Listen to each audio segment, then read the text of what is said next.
Itu tanda tak pantas jadi ibu, kata mertuaku dingin saat aku keguguran.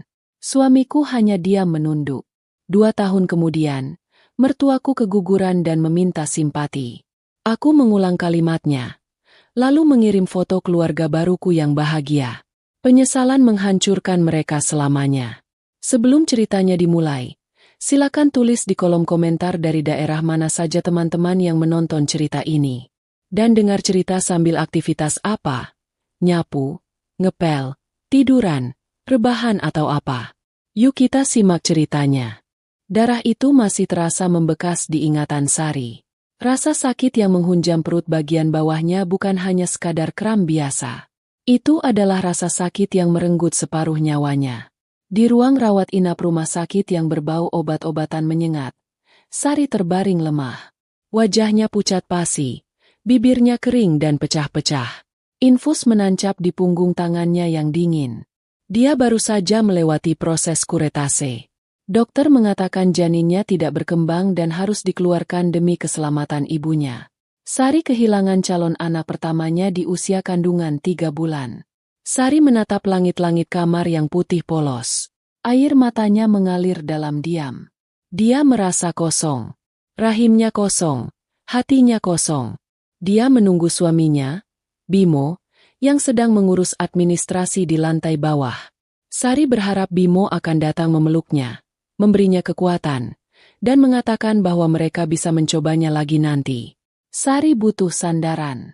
Dia butuh suaminya menjadi tiang yang kokoh saat dunianya runtuh. Pintu kamar terbuka. Sari menoleh cepat dengan sisa tenaga yang ada. Bimo masuk dengan wajah lelah. Namun bukan wajah kesedihan yang mendalam seperti yang dirasakan Sari. Lelaki itu lebih terlihat kesal karena harinya terganggu. Dia menarik kursi besi di samping ranjang dengan kasar, menimbulkan suara decitan yang ngilu di lantai keramik. Bimo duduk sambil menghela napas panjang. Matanya sibuk menatap layar ponsel. "Kamu sudah baikan?" tanya Bimo tanpa menatap istrinya. Suaranya datar. Tidak ada getaran emosi di sana. Sari menelan ludah. Tenggorokannya sakit menahan tangis. Dia mengangguk pelan, meski sekujur tubuhnya terasa remuk redam. Sari ingin berteriak bahwa dia tidak baik-baik saja. Dia baru saja kehilangan anak mereka. Tapi melihat sikap Bimo, kalimat itu tertahan di ujung lidah. "Dokter bilang kamu boleh pulang besok pagi kalau pendarahannya berhenti," kata Bimo lagi, masih menatap ponsel. "Biayanya lumayan mahal. Tabungan kita terkuras banyak untuk ini." Bimo mengeluh soal uang di saat istrinya sedang berduka. Sari memalingkan wajah ke arah jendela. Hujan mulai turun di luar, seolah mengerti kesedihan yang dia rasakan. Hatinya nyeri mendengar Bimo lebih peduli pada saldo rekening daripada kondisi mental istrinya. Tak lama kemudian, suara langkah kaki lain terdengar mendekat. Pintu kamar kembali terbuka lebar. Sosok wanita parubaya dengan pakaian rapi dan tas bermerek masuk ke dalam ruangan. Itu ibu mertua Sari. Wajahnya kaku, matanya tajam menyapu seisi ruangan sebelum mendarat pada sosok Sari yang terbaring tak berdaya. Sari mencoba tersenyum sopan, berharap mendapat sedikit empati dari sesama wanita yang pernah menjadi ibu. "Ibu," sapa Sari lirih. Dia mencoba bangun sedikit, menyandarkan punggungnya pada bantal yang ditinggikan. Ibu mertua berjalan mendekat, tapi tidak menyentuh Sari sama sekali. Dia berdiri di ujung ranjang, melipat tangan di dada dengan angkuh. Tatapannya menelanjangi kekurangan Sari. "Jadi sudah keluar?" tanya ibu mertua tanpa basa-basi. Sari mengangguk lemah. "Iya, Bu. Dokter bilang janinnya lemah." Sari mencoba menjelaskan, berharap mertuanya mengerti bahwa ini adalah musibah medis, bukan keinginannya. Namun, respon yang didapat justru di luar dugaan. Ibu mertua mendengus keras, suara yang penuh dengan penghinaan. Wanita tua itu menggelengkan kepalanya perlahan. Dia menatap Bimo sekilas, lalu kembali menatap Sari dengan tatapan merendahkan. "Sudah ibu duga dari awal. Kamu itu terlalu ringkih. Badanmu itu tidak dirancang untuk menjadi ibu yang kuat." Ibu mertua mengucapkan kata-kata itu dengan nada yang tenang namun menusuk.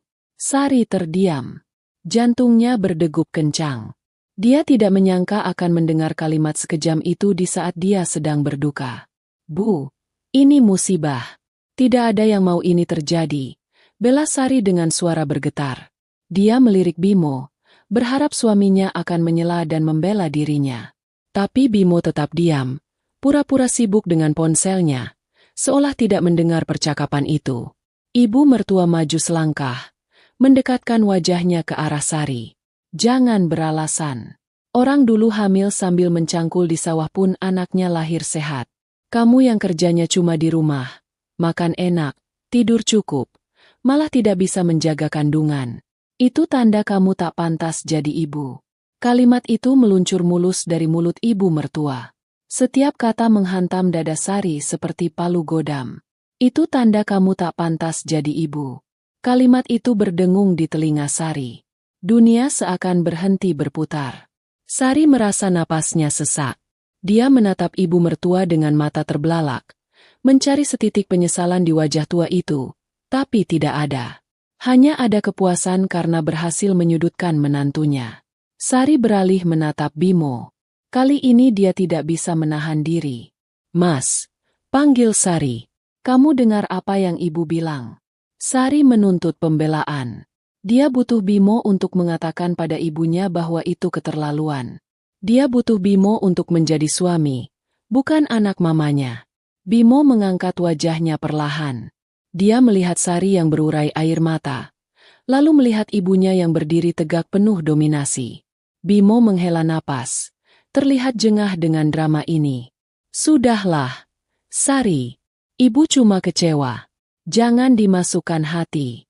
Kamu istirahat saja, jawab Bimo enteng. Jawaban itu lebih menyakitkan daripada hinaan ibu mertua. Bimo memvalidasi ucapan ibunya dengan diam dan pemakluman. Bimo memilih aman daripada membela harga diri istrinya. Sari merasakan sesuatu yang patah di dalam dirinya. Bukan hanya rahimnya yang terluka, tapi juga kepercayaannya pada pernikahan ini. Dia menyadari posisinya di keluarga ini. Dia hanyalah orang asing yang bertugas memberikan keturunan. Ketika dia gagal, dia dianggap barang rusak yang tidak berguna. Tidak ada cinta, tidak ada rasa hormat. Ibu mertua tersenyum sinis melihat kemenangan putranya yang tidak membantah. Dengar itu. Suamimu saja paham. Kamu harusnya introspeksi diri. Jangan ceng. Habiskan uang suami cuma buat keguguran. Dasar menyusahkan. Ibu mertua membalikan badan dan berjalan menuju sofa. Duduk dengan santai seolah baru saja membicarakan cuaca, bukan menghancurkan mental menantunya. Sari menutup matanya rapat-rapat. Air mata membasahi bantal. Dia tidak menjawab lagi. Percuma berdebat dengan orang yang tidak punya hati. Percuma meminta perlindungan pada suami yang pengecut. Malam itu, di ruangan dingin rumah sakit, Sari belajar satu hal penting. Dia sendirian. Benar-benar sendirian. Rasa sakit fisik pasca operasi tidak sebanding dengan rasa perih di hatinya. Dia membiarkan air matanya mengering sendiri. Dalam diam, sebuah tekad mulai tumbuh di hati Sari. Tekad yang lahir dari rasa sakit dan penghinaan. Dia tidak akan membiarkan dirinya diinjak-injak lagi. Malam semakin larut. Bimo tertidur pulas di sofa penunggu, mendengkur halus.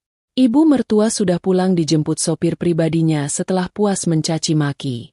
Sari terjaga sepanjang malam. Dia menatap perutnya yang kini rata. Dia mengelus bekas tempat anaknya pernah ada. Maafkan ibu. Nak, kamu beruntung tidak lahir di keluarga ini, bisik Sari dalam hati. Dia berjanji pada dirinya sendiri dan pada janin yang telah tiada. Ini adalah kali terakhir dia menangis untuk mereka.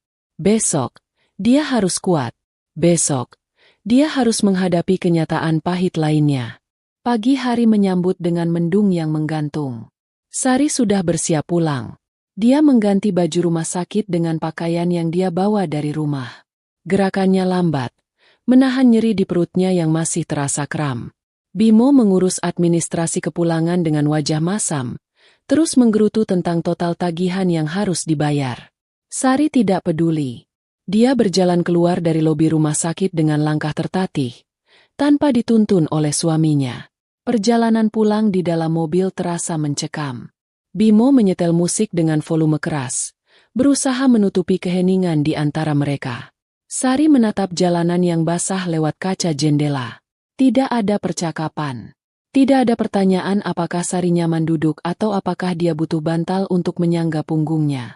Bimo menyetir dengan kasar, membuat perut Sari terguncang beberapa kali. Sari menggigit bibir menahan sakit, enggan mengeluh pada pria di sebelahnya. Sesampainya di rumah, suasana terasa asing. Rumah yang dulu dia ruat dengan penuh cinta kini terasa dingin dan suram. Sari masuk ke kamar tidur. Matanya tertuju pada sudut ruangan di mana dia sudah menumpuk beberapa perlengkapan bayi yang sempat dia cicil. Ada selimut kecil berwarna kuning, ada topi rajut, dan beberapa pasang kaos kaki mungil. Hati Sari mencelos. Benda-benda itu kini tak bertuan. Bimo masuk ke kamar, melempar tas pakaian kotor ke lantai. Aku mau ke kantor sebentar. Ada urusan mendesak. Kamu di rumah saja. Jangan keluyuran, kata Bimo tanpa menatap Sari. Dia mengganti baju dengan terburu-buru. Mas, panggil Sari pelan. Kita harus menguburkan janinnya. Pihak rumah sakit sudah menyerahkannya tadi. Kotak kecil berisi jasad janin itu ada di atas meja nakas. Sari menatap kotak itu dengan nanar. Bimo berhenti sejenak, mengancingkan ke mejanya. Kamu urus saja sendiri. Atau suruh Pak RT bantu carikan tukang gali kubur. Aku sibuk. Lagian itu belum berbentuk bayi utuh. Tidak perlu upacara macam-macam. Jawaban Bimo begitu pragmatis dan dingin. Dia tidak menganggap itu sebagai anaknya. Hanya sebagai gumpalan daging yang gagal. Tapi Mas, ini anak kita. Suara Sari meninggi sedikit. Dia butuh Bimo hadir.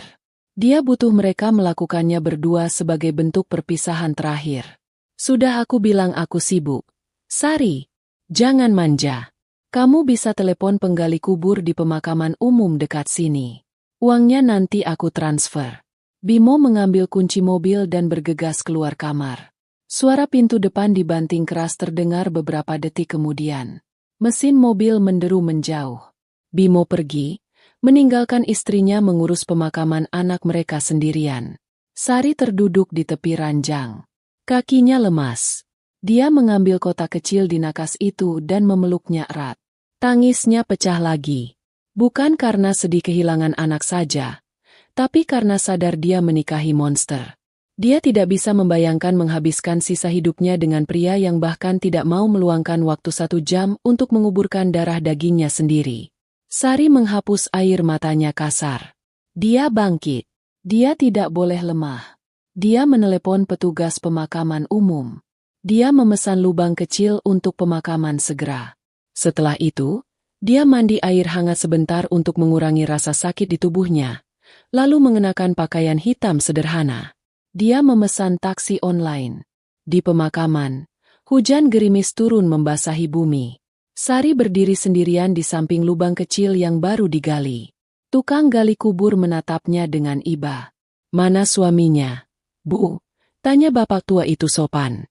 Sari hanya menggeleng pelan. Tenggorokannya tercekat. Dia tidak sanggup menjawab. Dia meletakkan kotak itu perlahan ke dalam tanah. Dia menaburkan bunga yang sempat dibelinya di depan gerbang makam. Selamat jalan, sayang. Doakan ibu kuat, bisik Sari. Dia menyaksikan tanah merah menutup liang lahat itu perlahan.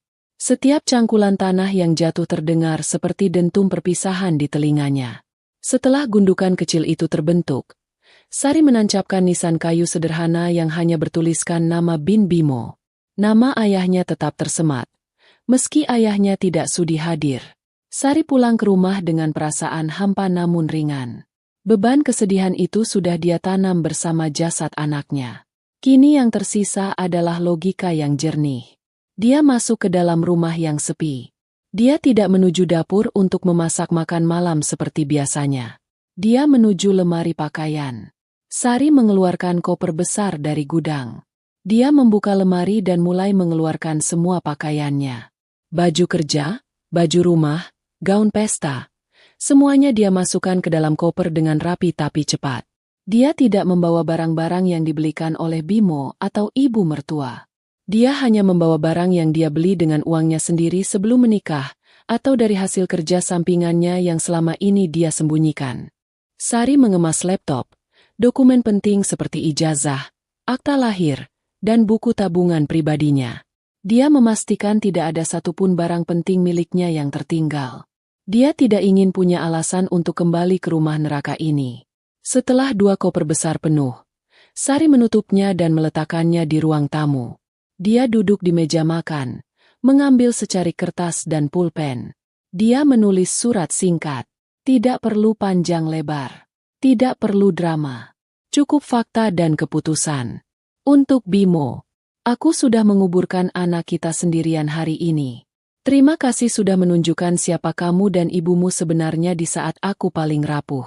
Aku tidak bisa hidup dengan laki-laki yang membiarkan ibunya menghina istrinya, dan yang lebih mementingkan pekerjaan daripada pemakaman anaknya. Aku pergi. Surat gugatan cerai akan diurus oleh pengacaraku minggu depan. Jangan cari aku. Anggap saja aku sudah mati seperti anak yang tidak kamu pedulikan itu. Sari. Sari meletakkan surat itu di tengah meja makan, menindihnya dengan cincin kawinnya. Cincin emas itu berkilau tertimpa lampu ruang tengah, simbol janji suci yang ternyata palsu. Sari memandang sekeliling rumah itu untuk terakhir kalinya. Sofa tempat mereka dulu menonton TV, dapur tempat dia melayani kebutuhan Bimo setiap pagi. Semua kenangan itu kini terasa hambar. Tidak ada rasa rindu yang tersisa, hanya keinginan kuat untuk bebas. Suara klakson taksi online terdengar di depan pagar. Sari menarik napas panjang, mengisi paru-parunya dengan keberanian. Dia menyeret 2 koper besarnya keluar pintu. Dia tidak menoleh ke belakang saat mengunci pintu utama. Dia menyelipkan kunci rumah di bawah pot bunga, tempat biasa Bimo mengambilnya jika lupa bawa kunci. Sari masuk ke dalam taksi. "Pak, ke stasiun kereta ya?" kata Sari mantap. Sopir taksi mengangguk dan melajukan kendaraan. Saat mobil bergerak menjauh dari komplek perumahan itu, Sari mengeluarkan ponselnya. Dia membuka aplikasi pesan, memblokir nomor Bimo, nomor ibu mertua, dan semua nomor keluarga Bimo. Dia juga keluar dari grup WhatsApp keluarga besar suami. Sari menatap layar ponselnya yang kini bersih dari notifikasi toksik mereka. Dia merasa lega. Awan mendung di langit mulai tersingkap sedikit, menampakkan cahaya matahari sore yang hangat. Sari tersenyum tipis. Hidupnya baru saja dimulai kembali. Dia akan pergi ke kota lain, memulai karir lagi, dan melupakan bahwa dia pernah menikah dengan keluarga yang tidak punya hati. Dia akan membuktikan ucapan mertuanya salah. Dia pantas bahagia, dan dia pantas menjadi ibu yang hebat suatu hari nanti, dengan laki-laki yang tepat. Kereta membawanya pergi menjauh, meninggalkan kota penuh luka itu. Sari menyandarkan kepala di jendela, membiarkan roda kereta yang berirama membawanya menuju masa depan yang belum pasti, namun jelas lebih baik daripada neraka yang baru saja dia tinggalkan. Dia menutup mata, tertidur lelap untuk pertama kalinya tanpa rasa cemas akan kritik dan hinaan. Di dalam mimpinya, dia melihat dirinya sendiri tersenyum lebar, berdiri tegak dan penuh percaya diri. Itu adalah visi masa depannya, dan Sari berjanji akan mewujudkannya. Kereta berhenti di stasiun kota besar yang bising dan penuh sesak. Sari melangkah turun dengan 2 koper besarnya, menyatu dengan ribuan manusia yang berlalu lalang mengejar ambisi masing-masing. Udara di sini berbeda. Lebih panas, lebih berdebu, namun entah kenapa terasa lebih bebas. Tidak ada lagi tatapan menghakimi dari tetangga yang tahu urusan rumah tangganya. Tidak ada lagi bayang-bayang Bimo dan ibunya yang menghantui setiap sudut ruangan. Sari menarik napas panjang, menghirup aroma asap kendaraan bercampur uap makanan dari pedagang asongan. Ini adalah aroma awal yang baru. Sari menyewa sebuah kamar kos sederhana di gang sempit. Ukurannya hanya 3x4 meter. Jauh berbeda dengan rumah yang dulu dia tinggali bersama Bimo. Dindingnya bercat putih kusam dengan kasur busa tipis di lantai. Namun, bagi Sari, tempat ini adalah istana. Di sini dia bisa tidur tanpa takut dibangunkan oleh bentakan atau sindiran. Malam pertama di kota baru itu, Sari tidak menangis. Dia justru sibuk menyusun rencana. Dia membuka laptopnya, memeriksa tabungan yang tersisa. Uang itu cukup untuk hidup hemat selama 3 bulan. Dalam waktu itu, dia harus sudah memiliki penghasilan. Sari memutuskan untuk tidak kembali bekerja kantoran. Dia ingin membangun sesuatu milik sendiri, sesuatu yang tidak bisa diremehkan orang lain. Dia teringat pujian teman-temannya dulu setiap kali dia membawa bekal masakan sendiri. Sari pandai memasak. Dia memutuskan untuk memulai usaha catering rantangan sehat untuk karyawan kantor. Dengan modal nekat dan sisa tabungan, dia membeli peralatan masak sederhana dan mulai menyebar brosur ke gedung-gedung perkantoran di sekitar kosnya. Hari-hari awal sangat berat. Sari bangun jam 3 pagi untuk belanja ke pasar, memasak hingga matahari terbit, lalu mengantar sendiri rantang-rantang makanan itu dengan berjalan kaki atau naik ojek online. Tangannya mulai kasar. Kulitnya menggelap karena sering terpapar matahari. Kakinya sering lecet karena berjalan jauh. Namun, rasa lelah fisik itu menjadi obat bagi luka batinnya. Setiap keringat yang menetes adalah bukti bahwa dia berdaya. Dia bukan wanita manja yang dituduhkan mantan mertuanya. Dia wanita tangguh yang berdiri di atas kakinya sendiri. Bulan ketiga, pesanan mulai membludak. Masakan Sari yang rumahan namun higienis dan lezat menjadi primadona. Dia mulai kewalahan. Saat itulah dia bertemu Arya. Arya adalah pemilik salah satu ruko di dekat pasar tempat Sari sering berbelanja. Arya sering melihat Sari mengangkat belanjaan berat sendirian dan beberapa kali menawarkan bantuan. Awalnya Sari menolak dengan dingin. Trauma masa lalu membuatnya menutup diri dari laki-laki. Dia menganggap semua laki-laki sama saja, egois dan tidak peka seperti Bimo. Namun, Arya berbeda. Pria itu sabar dan sopan. Dia tidak memaksa. Suatu hari, saat hujan deras dan Sari kesulitan membawa belanjaan karena motor ojeknya mogok, Arya datang dengan mobil bak terbukanya. Dia tidak banyak bicara, hanya mengangkut barang belanjaan Sari dan mengantarnya sampai ke kos. Arya bahkan membantu menurunkan karung beras tanpa meminta bayaran. Ketulusan itu perlahan meruntuhkan tembok es di hati Sari. Singkat cerita, Arya ternyata menjadi investor pertama bagi bisnis Sari. Dia melihat potensi besar dalam masakan Sari dan menawarkan kerjasama untuk membuka rumah makan kecil. Sari ragu awalnya, takut ditipu. Tapi Arya menunjukkan kontra hitam di atas putih yang sangat adil. Mereka bekerja sama. Bisnis itu berkembang pesat. Sari yang cerdas mengatur manajemen, sementara Arya membantu pemasaran dan operasional. Dalam setahun, Sari sudah bisa pindah dari kos sempit ke sebuah rumah kontrakan yang layak. Dia juga sudah membeli mobil operasional sendiri. Hubungan profesional itu perlahan berubah menjadi personal. Arya menyatakan perasaannya di sebuah sore yang tenang setelah tutup toko. Sari menangis saat itu. Dia jujur tentang masa lalunya. Dia menceritakan tentang perceraiannya, tentang kegugurannya, dan tentang kata-kata mantan mertuanya yang menyebutnya tak pantas jadi ibu.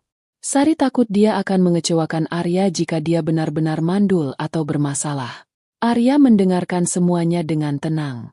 Dia tidak memotong, tidak menghakimi. Setelah Sari selesai bicara, Arya menggenggam tangannya erat. Saya tidak mencari pabrik anak, Sari. Saya mencari teman hidup. Kalau Tuhan kasih kita anak, itu rezeki. Kalau tidak, kita bisa menua bersama sambil jalan-jalan keliling dunia. Kamu wanita hebat, dan masa lalumu tidak mendefinisikan masa depanmu, kata Arya sungguh-sungguh. Kalimat itu menyembuhkan sisa-sisa luka di hati Sari. Mereka menikah 6 bulan kemudian dengan pesta sederhana namun hikmat. Keluarga Arya menyambut Sari dengan tangan terbuka.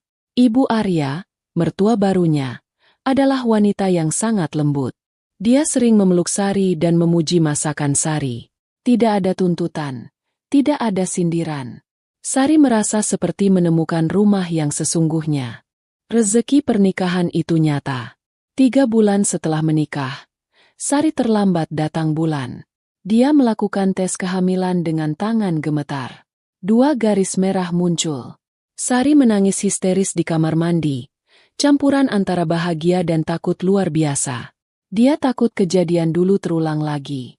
Arya menemukannya menangis dan langsung memeluknya. Saat tahu Sari hamil, Arya tidak bersikap santai seperti Bimo dulu. Arya langsung protektif.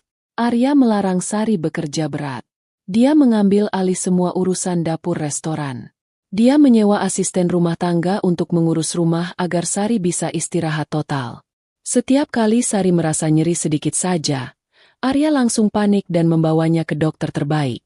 Arya selalu menemani setiap jadwal kontrol, mencatat setiap nasihat dokter, dan memastikan nutrisi Sari terpenuhi. "Bu, tolong jaga Sari ya kalau saya sedang meeting," pesan Arya pada ibunya. Dan mertua baru Sari dengan senang hati datang membawa buah-buahan dan menemani Sari mengobrol. Perlakuan ini membuat Sari sadar betapa buruknya perlakuan keluarga mantan suaminya dulu. Dia kini diperlakukan layaknya ratu yang sedang membawa pewaris tahta, bukan sebagai beban. 9 bulan berlalu dengan penuh kewaspadaan dan doa. Saat hari persalinan tiba, Arya ada di samping Sari di ruang bersalin. Dia menggenggam tangan Sari, membisikkan kata-kata penyemangat, dan ikut mengejan bersamanya. Tidak ada keluhan soal biaya. Tidak ada wajah masam. Hanya ada cinta dan kekhawatiran tulus. Tangisan bayi pecah memecah ketegangan. Seorang bayi laki-laki yang sehat dan tampan lahir ke dunia. Dokter meletakkan bayi itu di dada Sari. Sari menangis haru. Dia mencium kening anaknya yang masih merah. Dia membuktikan bahwa mantan mertuanya salah. Dia pantas menjadi ibu. Dia bisa melahirkan anak yang sehat. Tuhan hanya menunggu waktu yang tepat untuk mempertemukannya dengan laki-laki yang tepat. Mereka memberi nama bayi itu Fajar, simbol awal kebahagiaan baru setelah gelapnya malam. Sari memeluk Fajar dan Arya bersamaan. Hidupnya kini sempurna. Dendam masa lalu perlahan memudar, digantikan oleh rasa syukur yang melimpah. 2 tahun telah berlalu sejak kelahiran Fajar. Kehidupan Sari berubah drastis bagaikan bumi dan langit dibandingkan masa lalunya. Bisnis kuliner yang dia rintis bersama Arya kini telah memiliki 3 cabang di kota itu. Mereka tinggal di sebuah rumah mewah 2 lantai di kawasan elit yang asri. Garasi mereka terisi oleh 2 mobil keluaran terbaru, 1 milik Arya dan 1 milik Sari. Namun, kemewahan itu hanyalah pelengkap. Harta yang paling berharga bagi Sari adalah suasana rumah yang hangat. Pagi itu, sinar matahari menerobos masuk melalui jendela kaca besar di ruang keluarga. Fajar, yang kini berusia 2 tahun, sedang berlarian mengejar bola di atas karpet bulu yang tebal. Tawa renyahnya memenuhi seisi rumah. Sari duduk di sofa sambil memperhatikan putranya dengan tatapan penuh kasih. Di dapur, mertua barunya, Ibu Arya, sedang sibuk membuat kue bolu. Hubungan mereka sangat dekat. Layaknya ibu dan anak kandung. Seringkali Ibu Arya menginap di rumah mereka hanya untuk bermain dengan cucu kesayangannya. "Sari, ini bolunya sudah matang. Cobain deh, resep baru ibu," seru Ibu Arya dari dapur. Sari tersenyum dan berjalan menghampiri. Dia memotong sepotong kecil dan mencicipinya. "Enak sekali, Bu. Lembut banget," puji Sari tulus. Ibu Arya tersenyum lebar. Matanya menyipit bahagia. "Syukurlah kalau kamu suka. Nanti ibu bungkuskan buat bekal Arya ke kantor juga ya." Pemandangan ini sangat kontras dengan ingatan Sari tentang mantan mertuanya. Dulu, dapur adalah medan perang. Setiap masakan Sari selalu dikritik kurang asin, kurang manis, atau terlalu berminyak. Tidak pernah ada pujian, apalagi momen memasak bersama yang penuh tawa seperti ini. Sari merasa sangat bersyukur. Tuhan telah mengganti air matanya dengan tawa yang berlimpah. Arya turun dari tangga. Sudah rapi dengan setelan jas kerjanya. Dia mencium pipi Sari, lalu menggendong Fajar dan melemparkannya ke udara, membuat bocah itu terkikik geli. "Jangan capek-capek ya sayang hari ini. Kalau restoran ramai, biar manajer yang handle," pesan Arya pada istrinya sebelum berangkat. Sari mengangguk dan mencium tangan suaminya. "Hati-hati di jalan, Mas." Setelah Arya berangkat dan Fajar tidur siang, suasana rumah menjadi hening. Sari sedang bersantai membaca majalah bisnis di ruang tengah ketika ponselnya bergetar di atas meja. Sari melirik layar ponselnya. Sebuah nomor tidak dikenal muncul di sana. Kening Sari berkerut. Jarang ada orang yang tahu nomor pribadinya ini, kecuali rekan bisnis penting atau keluarga dekat. Firasatnya mendadak tidak enak. Jantungnya berdegup sedikit lebih kencang tanpa alasan yang jelas. Sari membiarkan ring itu berbunyi beberapa kali sebelum akhirnya memutuskan untuk mengangkatnya. "Halo, selamat siang," sapa Sari dengan nada profesional. Mengira itu adalah klien catering. Hening sejenak di ujung sana. Hanya terdengar suara napas yang berat dan terputus-putus. "Halo?" tanya Sari lagi. Hendak menutup telepon jika tidak ada jawaban. "Sari," terdengar suara lirih yang serak. Suara itu Sari langsung mengenalnya meski sudah bertahun-tahun tidak mendengarnya. Itu suara mantan ibu mertuanya. Tubuh Sari menegang. Rasa dingin menjalar dari ujung kaki ke kepala. Ingatan tentang penghinaan di rumah sakit itu kembali berputar di kepalanya seperti kaset rusak. Kenapa wanita ini meneleponnya? Dari mana dia dapat nomor ini? "Sari, ini ibu." "Nak," lanjut suara itu. Kali ini disertai isak tangis yang tertahan. Nada suaranya sangat berbeda dengan wanita angkuh yang dulu memaki-makinya. Suara ini terdengar lemah, putus asa, dan menyedihkan. Sari tidak menjawab. Dia hanya diam, membiarkan keheningan menjadi benteng pertahanannya. Dia menekan tombol perekam panggilan di ponselnya, berjaga-jaga. "Kamu masih di sana kan? Ri? Ibu butuh teman bicara." Ibu tidak tahu harus telepon siapa lagi. Ratap mantan mertuanya. Sari tetap membisu, namun telinganya mendengarkan dengan seksama. "Ibu. Ibu baru saja kehilangan. Ri," ucap wanita tua itu di sela tangisnya. Sari mengernyitkan dahi. "Kehilangan apa? Uang? Emas? Jabatan? Ibu hamil. Ri. Di usia setua ini, Tuhan kasih ibu kepercayaan lagi. Ibu pikir ini mukjizat. Ibu pikir ini kesempatan kedua buat ibu punya anak lagi setelah Bimo yang semakin tidak peduli sama ibu." Suara itu terdengar semakin pilu. Sari terkejut bukan main. Mantan mertuanya hamil di usia jelang menopause? Itu memang sangat berisiko. Tapi, tadi pagi pendarahan hebat. Dokter bilang janinnya tidak bisa diselamatkan. Ibu keguguran. Ri. Ibu dikuret. Rasanya sakit sekali. Badan ibu remuk. Sari masih terdiam. Ada rasa ironi yang begitu pekat di udara. 2 tahun lalu, wanita ini berdiri di ujung ranjang rumah sakit dan menghina Sari yang baru saja mengalami hal yang sama persis. Sekarang, roda nasib berputar dengan cara yang mengerikan. Wanita itu merasakan sakit fisik dan sakit hati yang sama. Bimo tidak mau datang ke rumah sakit. Dia bilang sibuk kerja. Dia bilang malu ibunya hamil tua. Bapak juga cuma marah-marah biaya rumah sakit mahal. Ibu sendirian di sini. Ri. Sepi. Ibu takut. Kamu wanita. Kamu pasti mengerti perasaan ibu kan? Kamu pernah merasakan kehilangan anak juga kan? Tolong hibur ibu. Ri. Bilang sesuatu yang bikin ibu kuat.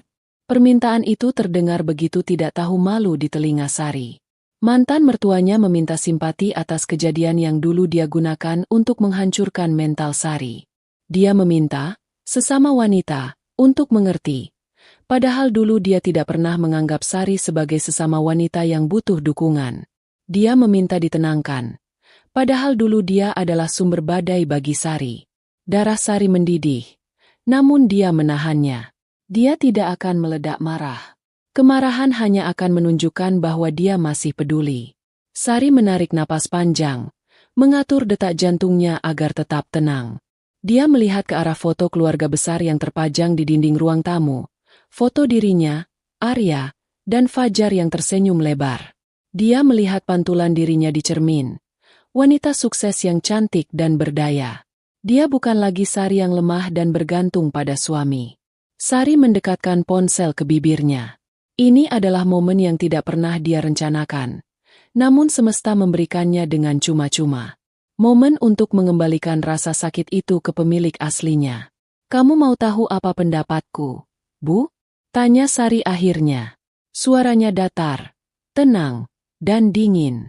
Sangat kontras dengan suara tangisan di seberang sana. "Iya, Ri. Tolong ibu, pinta mantan mertuanya penuh harap. Sari tersenyum tipis, senyuman yang tidak mencapai mata. Dia mengingat setiap kata, setiap intonasi, dan setiap jeda yang dulu diucapkan mantan mertuanya. Kini, giliran dia yang mengucapkannya. Dia tidak perlu naskah. Kalimat itu sudah terpatri dalam luka batinnya. Sari mengambil jeda sejenak, membiarkan ketegangan memuncak. Dia membayangkan wajah mantan mertuanya yang sedang menunggu kata-kata penghiburan. Lalu dengan perlahan dia menghancurkan harapan itu. Keheningan merajai sambungan telepon itu selama beberapa detik yang terasa seperti berabad-abad.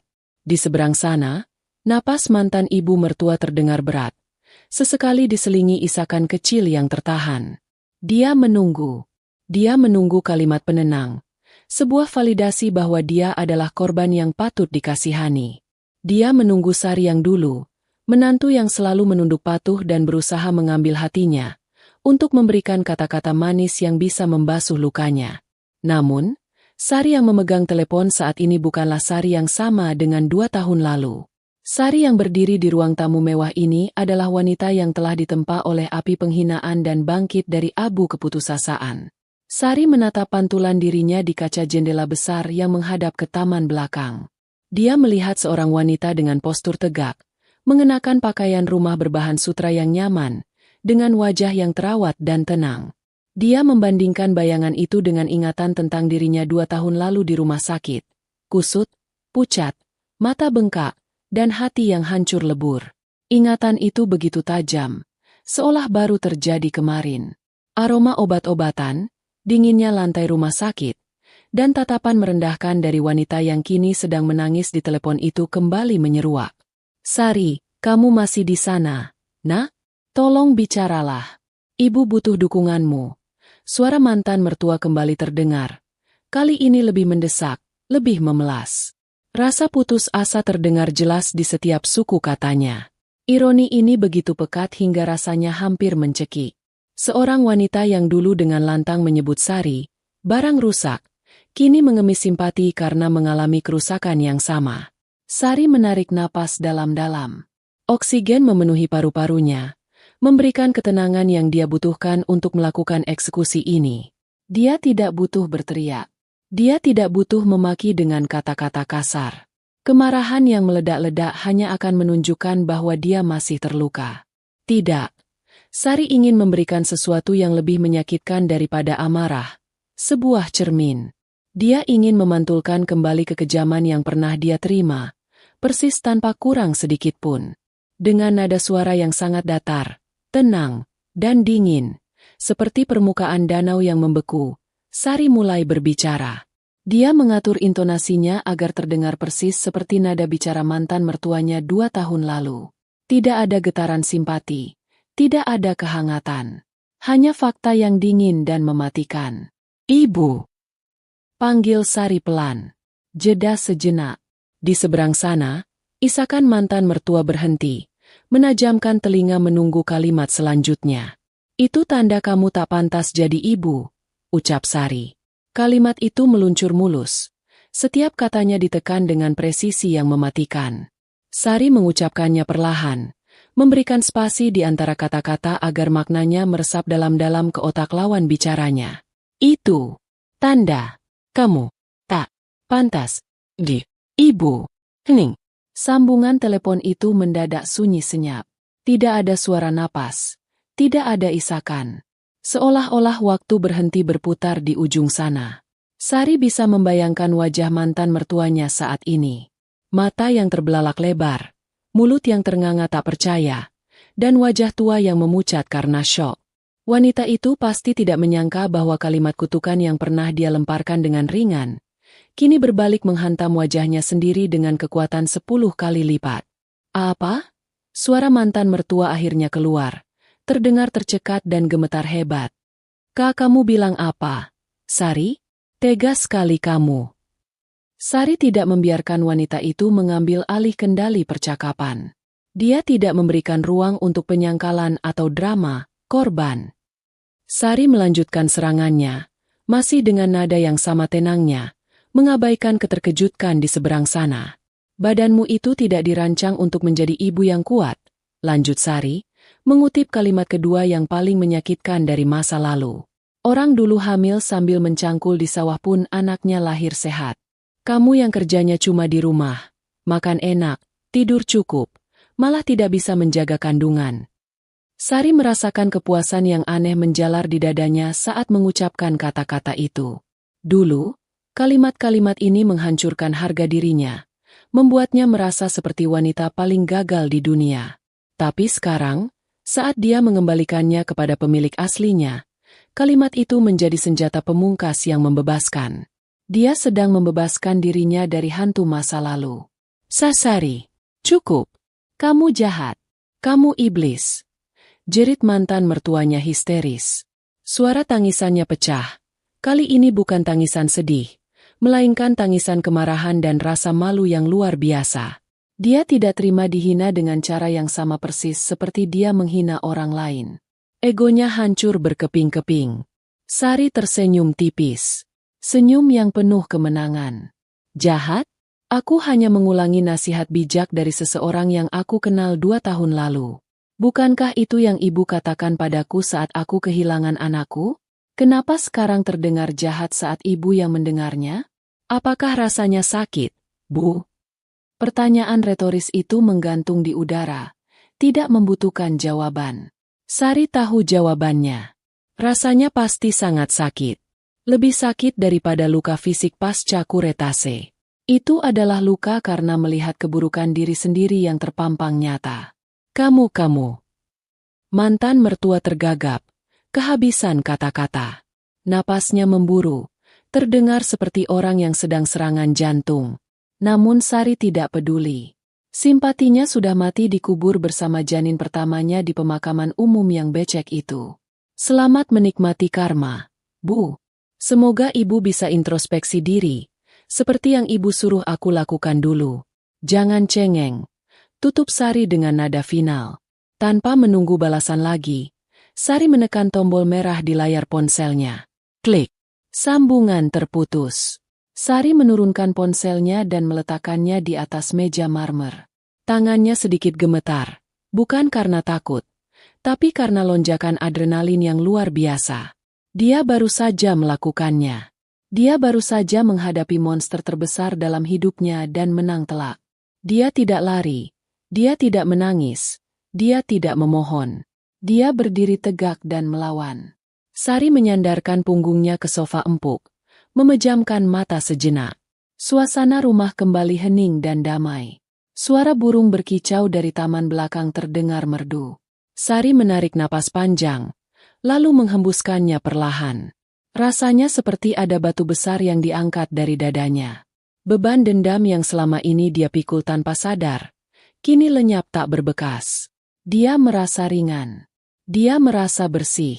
Tiba-tiba, suara langkah kaki kecil terdengar mendekat. Mama! Seru Fajar yang baru bangun tidur siang. Bocah tampan itu berlari dengan rambut yang sedikit berantakan. Wajahnya masih bantal tapi senyumnya cerah. Sari membuka mata dan langsung menyambut pelukan putranya. Dia mengangkat Fajar ke pangkuannya, mencium aroma bedak bayi dan susu yang menenangkan. Ini adalah realitasnya sekarang. Anak yang sehat, rumah yang hangat, dan cinta yang melimpah. Hinaan mantan mertuanya tadi hanyalah debu masa lalu yang baru saja dia sapu bersih. Mama kenapa senyum-senyum? Tanya Fajar polos sambil memainkan kancing baju ibunya. Sari mencium pipi gembul anaknya. Mama senang, sayang. Mama baru saja membuang sampah yang sudah lama Mama simpan. Sekarang rumah hati Mama jadi bersih lagi. Fajar tidak mengerti kiasan itu, tapi dia ikut tertawa melihat ibunya bahagia. Sari memeluk anaknya erat. Dia tahu, mantan mertuanya di sana pasti sedang meraung-raung, memanggil suaminya atau anaknya untuk mengadu. Tapi Sari tidak peduli. Biarkan mereka terbakar dalam api yang mereka nyalakan sendiri. Sari memiliki surga kecil yang harus dia jaga. Dan tidak ada tempat bagi orang-orang toksik itu di dalamnya. Belum genap 15 menit sejak Sari menutup telepon. Ponselnya kembali bergetar hebat di atas meja. Kali ini bukan panggilan telepon, melainkan rentetan notifikasi pesan yang masuk bertubi-tubi. Ting, ting, ting.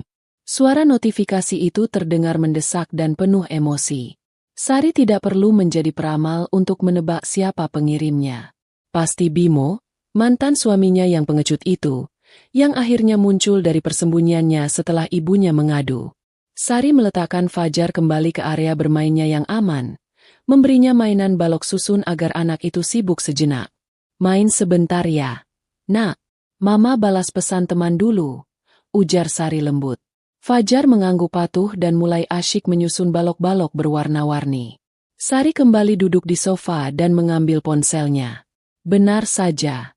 Layar ponselnya penuh dengan pesan dari nomor yang tidak dia simpan. Namun dia hafal betul pemiliknya. Bimo. Pesan-pesan itu berisi kalimat-kalimat kasar yang ditulis dengan huruf kapital. Tanda kemarahan yang meluap-luap. Hai wanita tidak tahu diuntung. Apa yang kamu katakan pada ibuku sampai dia pingsan? Kamu punya hati tidak sih? Orang tua sedang berduka malah dihina. Aku pikir setelah cerai kamu jadi lebih baik. Ternyata makin kurang ajar. Dasar mandul dendam. Sari membaca pesan-pesan itu dengan ekspresi datar. Tidak ada rasa sakit hati lagi. Yang ada justru rasa geli. Lucu sekali bagaimana Bimo tiba-tiba menjadi pahlawan kesiangan bagi ibunya.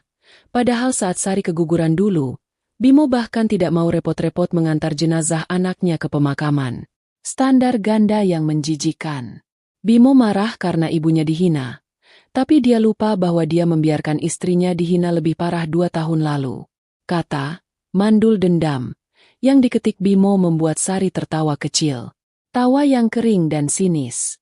Bimo masih berpikir bahwa Sari adalah wanita malang yang hidup menderita dalam kesendirian dan kemandulan. Bimo dan ibunya pasti menciptakan narasi sendiri di kepala mereka bahwa Sari hidup sengsara setelah bercerai dari keluarga terpandang mereka. Mereka butuh percaya bahwa Sari menderita agar mereka merasa lebih baik tentang diri mereka sendiri. Sari mengetikkan balasan, tapi kemudian menghapusnya lagi. Berdebat lewat teks dengan orang bodoh hanya akan membuang energi. Kata-kata tidak akan mempan untuk manusia bebal seperti Bimo. Mereka butuh bukti visual. Mereka butuh tamparan kenyataan yang bisa dilihat oleh mata kepala mereka sendiri.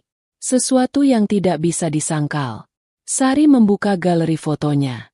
Jarinya menari-nari di atas layar, menggulir ribuan foto kenangan indahnya selama 2 tahun terakhir. Ada foto liburan ke Jepang. Ada foto peresmian cabang restoran baru, ada foto makan malam romantis dengan Arya. Namun, Sari mencari satu foto spesifik. Foto yang merangkum segalanya. Kebahagiaan, kekayaan, kesuburan, dan penerimaan keluarga. Matanya berhenti pada sebuah foto yang diambil minggu lalu saat ulang tahun Fajar yang kedua. Foto itu sempurna. Diambil oleh fotografer profesional di ruang keluarga mereka yang megah.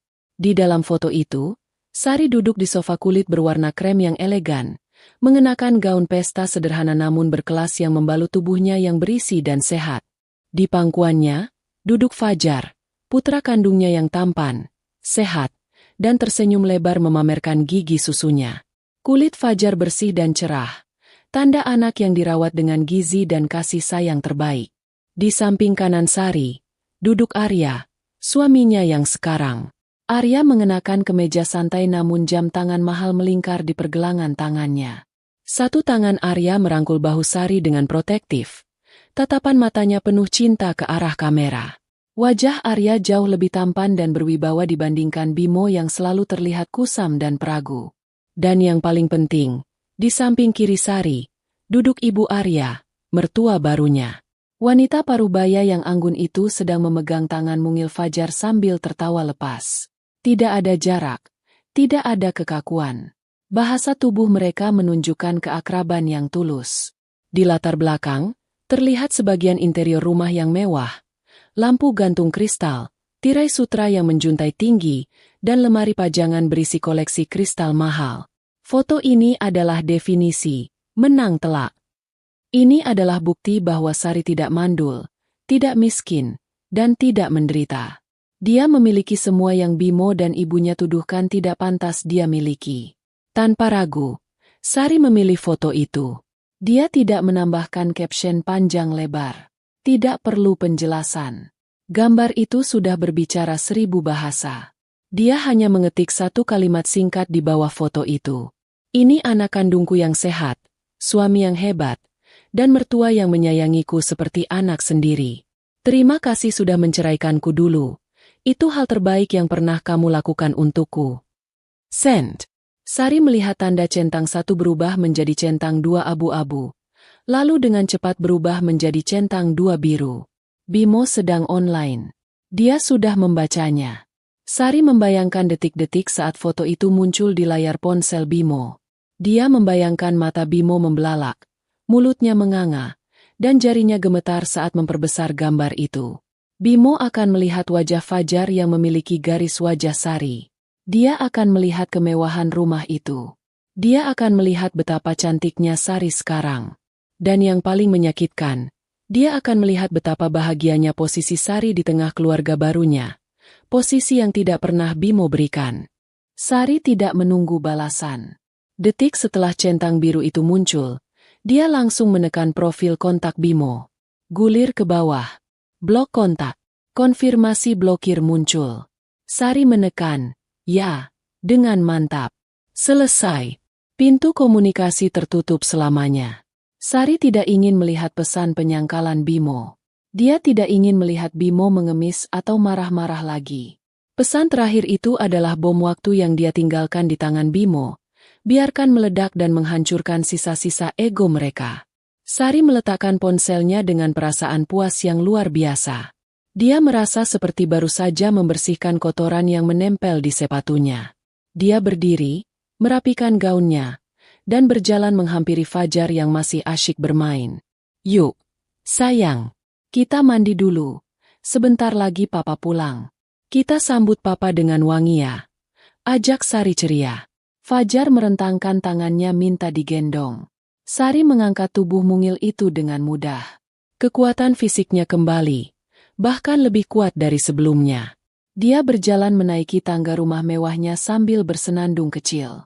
Di luar sana, langit mulai senja, melukis warna oranye yang indah. Sementara itu, di sebuah rumah kontrakan sempit di pinggiran kota, Bimo menatap layar ponselnya dengan tangan gemetar hebat. Matanya nanar menatap foto yang dikirim Sari. Wajah mantan istrinya terlihat begitu bercahaya. Jauh berbeda saat bersamanya dulu. Dan anak itu, anak laki-laki itu bukti nyata bahwa Sari tidak mandul. Bimo, siapa itu? Apa kata Sari? Teriak ibunya dari dalam kamar. Suaranya parau habis menangis. Bimo tidak menjawab. Lidahnya keluh. Dia merasa perutnya mual karena penyesalan yang mendadak menghantam ulu hatinya. Dia melihat sekeliling kontrakannya yang sumpek, ket dinding yang mengelupas, dan tumpukan tagihan di atas meja. Lalu dia melihat kembali foto Sari dengan lampu kristal dan sofa mewahnya. Bimo berjalan gontai masuk ke kamar ibunya. Dia menyodorkan ponsel itu ke wajah ibunya tanpa kata. Lihat, Bu. Lihat siapa yang ibu bilang mandul dan tak berguna itu. Suara Bimo bergetar menahan tangis. Ibunya menyipitkan mata, melihat layar ponsel itu. Detik berikutnya, wajah tua itu memucat pasi seolah melihat hantu. Foto kebahagiaan Sari adalah siksaan terkejam bagi jiwa mereka yang penuh dengki. Penyesalan itu datang terlambat, dan rasanya pahit sekali. Mereka telah membuang berlian demi mempertahankan batu kerikil yang tak berharga. Dan kini, mereka harus hidup dalam bayang-bayang penyesalan itu seumur hidup. Sementara Sari terus melangkah maju menuju cahaya yang semakin terang. Ponsel di tangan Bimo terasa licin oleh keringat dingin. Cahaya layar itu menjadi satu-satunya sumber penerangan yang menyakitkan di ruang tamu kontrakan yang remang-remang. Dia menatap foto itu lagi. Dia memperbesar bagian wajah anak laki-laki di pangkuan Sari. Mata anak itu bulat dan bersinar, hidungnya mancung, dan kulitnya bersih terawat. Itu adalah wajah anak yang tumbuh dalam limpahan kasih sayang dan gizi terbaik. Tidak ada tanda-tanda kelemahan atau penyakit seperti yang selalu didengungkan ibunya tentang genetik Sari. Anak itu sehat, sempurna. Bimo menggeser layarnya ke arah Sari. Mantan istrinya itu terlihat jauh lebih muda daripada saat mereka bercerai. Dulu, Wajah Sari selalu terlihat lelah, kantung matanya hitam, dan senyumnya jarang terlihat. Sekarang, Sari bersinar. Gaun yang dipakainya berbahan sutra mahal yang membalut tubuhnya dengan elegan. Perhiasan emas putih melingkar di leher dan tangannya.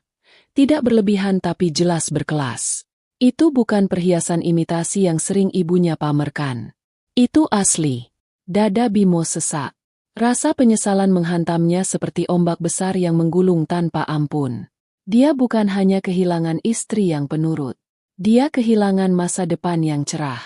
Dia melihat sosok Arya di foto itu. Pria itu merangkul Sari dengan bangga, seolah ingin menunjukkan pada dunia bahwa Sari adalah ratunya. Tatapan Arya penuh perlindungan, sesuatu yang tidak pernah Bimo berikan pada Sari. Bimo bangkit dengan kaki gemetar. Dia berjalan menyeret langkahnya menuju kamar ibunya. Pintu kamar itu terbuka sedikit. Bau minyak angin dan aroma apek menguar dari dalam. Ibunya masih berbaring miring membelakangi pintu. Bahunya terguncang pelan karena tangis. Wanita tua itu sedang meratapi nasibnya yang kehilangan janin di usia senja. Merasa dunia tidak adil padanya. "Bu," panggil Bimo serak. Suaranya terdengar asing di telinganya sendiri. Ibunya tidak menoleh. "Pergi, Bimo. Ibu mau sendiri."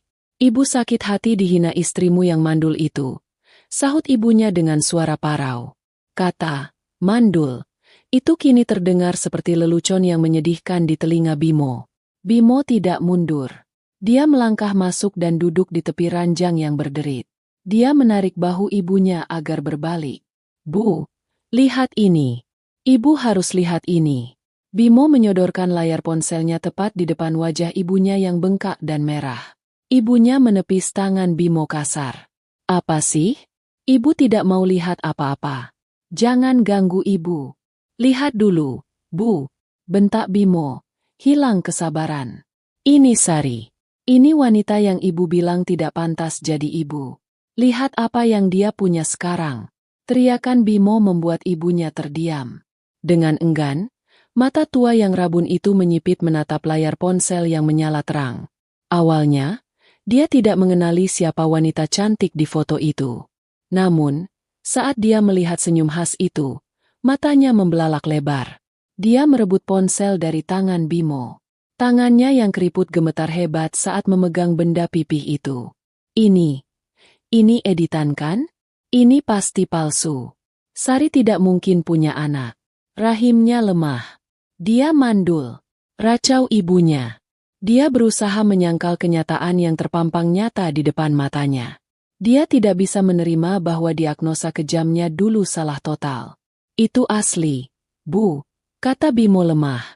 Dia menunjuk tanggal postingan foto itu. Baru diunggah 5 menit yang lalu. Lihat videonya di story-nya. Bimo menggeser layar ke fitur cerita video. Di sana, terlihat video pendek Sari sedang meniup lilin kue ulang tahun bersama anak dan suami barunya. Suara tawa bahagia dan nyanyian, "Selamat ulang tahun," terdengar jernih. Ibunya menonton video itu tanpa berkedip. Dia melihat Sari yang tertawa lepas. Dia melihat mertua baru Sari, wanita yang tampak anggun dan kaya, mencium pipi Sari dengan sayang. Dia melihat bagaimana keluarga itu memperlakukan Sari seperti permata yang sangat berharga. Tidak ada bentakan, tidak ada wajah masam, tidak ada perintah untuk mencuci piring atau mengepel lantai. Hanya ada perayaan dan cinta. Ponsel itu terlepas dari tangan ibunya, jatuh ke kasur. Wanita tua itu menutup mulutnya dengan tangan, menahan jeritan yang tertahan di tenggorokan. Air matanya kembali tumpah. Tapi kali ini bukan karena sedih kehilangan janinnya sendiri. Ini air mata karena melihat kebahagiaan orang yang paling dia benci. Ini air mata iri dengki yang membakar hangus hatinya. Dia punya segalanya, bisik ibunya dengan suara bergetar. "Kenapa? Kenapa Tuhan kasih dia anak? Padahal dia jahat sama ibu tadi di telepon. Dia menghina ibu." Bimo menatap ibunya dengan tatapan nanar. "Bu, Sari tidak jahat. Dia hanya mengulangi apa yang ibu bilang dulu. Kita yang jahat, Bu. Kita yang membuang dia." Bimo akhirnya menyuarakan kebenaran yang selama ini dia sangkal. Ibunya menatap Bimo nyalang. Jangan salahkan ibu. Kamu suaminya. Kamu yang tidak bisa pertahankan dia. Kalau kamu dulu tegas, dia tidak akan pergi. Bimo tertawa miris. Tawa yang terdengar seperti tangisan. Aku menuruti semua kata ibu. Ibu bilang dia malas.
Aku marahi dia.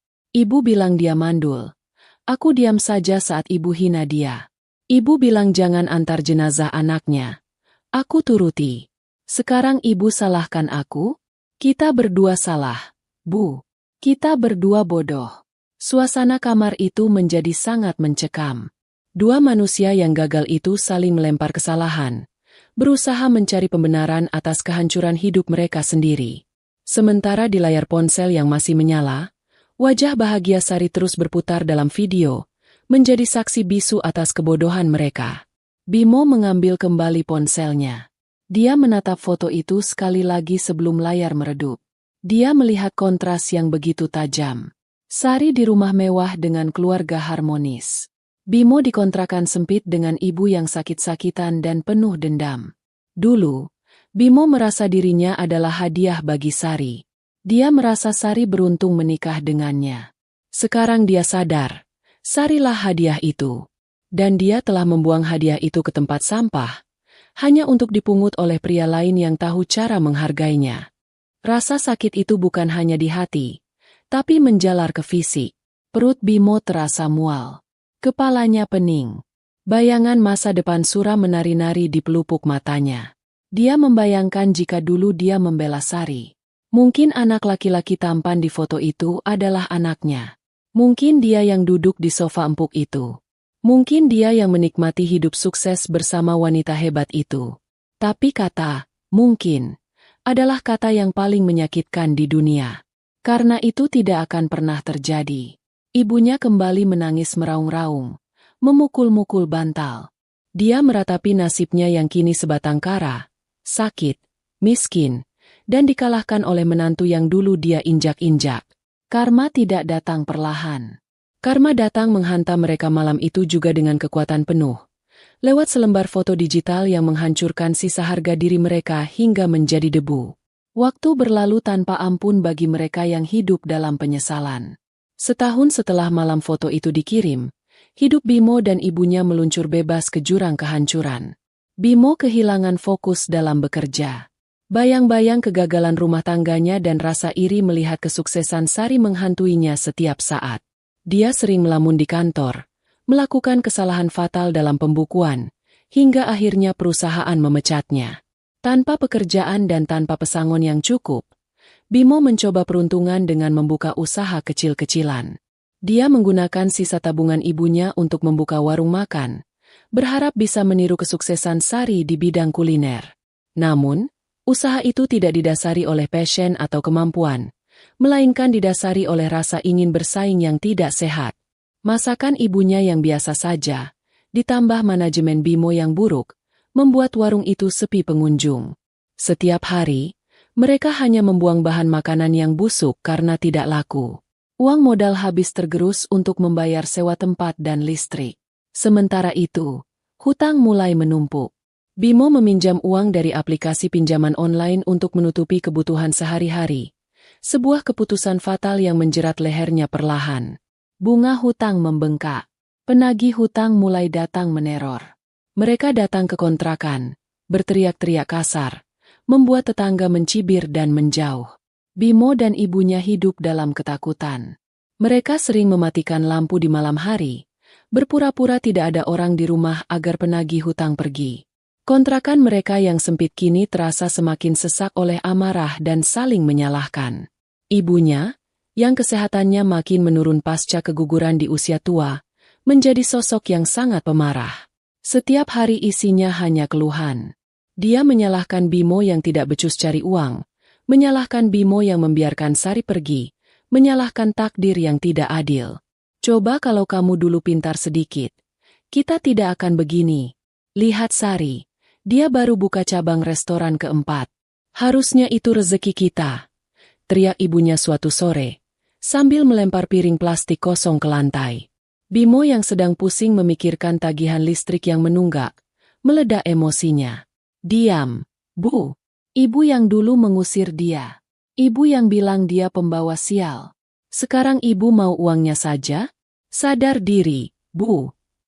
Pertengkaran itu berakhir dengan Bimo membanting pintu dan pergi keluar. Dia berjalan tanpa arah di trotoar kota yang panas. Bajunya lusuh, wajahnya kusam dan tidak terawat. Dia terlihat 10 tahun lebih tua dari usia sebenarnya. Langkah kakinya membawanya ke pusat kota, ke depan sebuah restoran mewah.